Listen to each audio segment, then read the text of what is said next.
From vision to action. So now you have everything that you had in your vision. So in our prior class, we were talking about vision. So I recommend you, if you didn't watch it, go to the playlist so that way you can start from the beginning.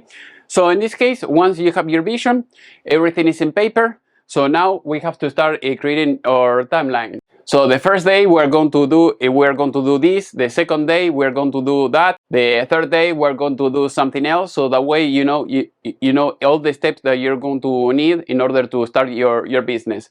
For instance, the first option, this is an example. Of course, maybe you can do something different, like I wrote here. So basically, you start your business plan. That will be great. So in another class, I'm going to talk about a business plan. Once you do that, you're going to say, okay, next month we're going to start with the business plan, or next week, or the sooner the better. After that, we're going to start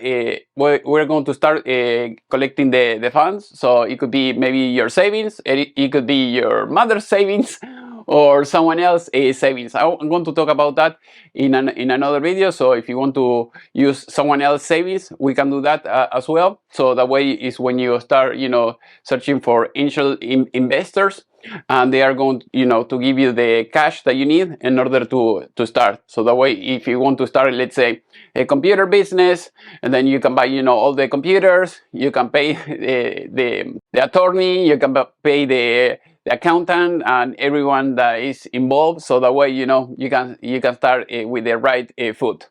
So here, once you have everything that you need, so the way if you want to sell, like I said, computers or any other product, you have that available. The third point will be a product and service. So what are you going to offer? Are you going to offer monitors, computers, printers, or something else? So if you want to, whatever you want to offer, whatever is the product that you want to start, maybe creating or making or something like that, maybe you have to pay a designer to create, your next gadget. You have to do that. And then your service. So let's say you're selling computers, and then you want to sell the computer to the customer. Or, okay, what type of service I'm going to offer? I'm going to send a technician to their house, so that way the technician can connect everything, teach the customer how to use the computer. Also, the technician is going to hook up the printer and everything else.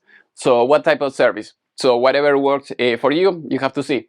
I mean, this is just an example. Then number 4, so the storefront or web. So I would recommend having both. Worst case scenario, you can have like a small office. So that way, if someone is local, they want to come to you and they want to pick up the product, they can do it themselves.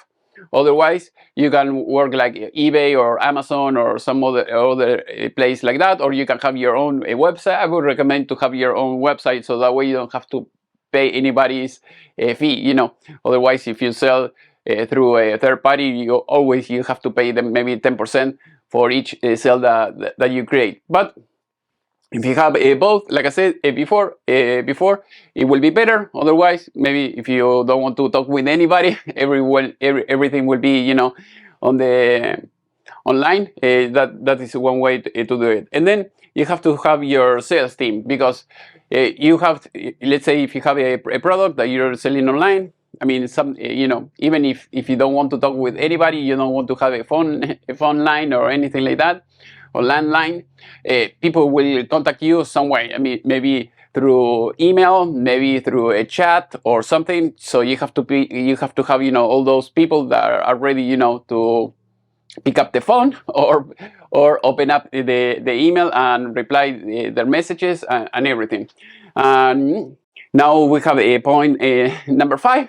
So a market testing service product. So once you do that, you will see that maybe you're selling a product. Let's say you're selling printers, and then you say, okay, want to sell this laser, maybe inkjet, maybe thermal or something else, and then you have to say, okay, which one sells the most? Or I would recommend maybe laser better than everything else, and people will decide. So if people are buying laser, don't sell the other ones, or sell, or you can buy them, like a special order or something like that. Just buy 1 or 2, but if you sell a lot of laser, just keep it with the laser, and that's it. So you have to make sure you have that you're going to be able to move the product, and you're not going to get stuck with anything. So the same thing with the service.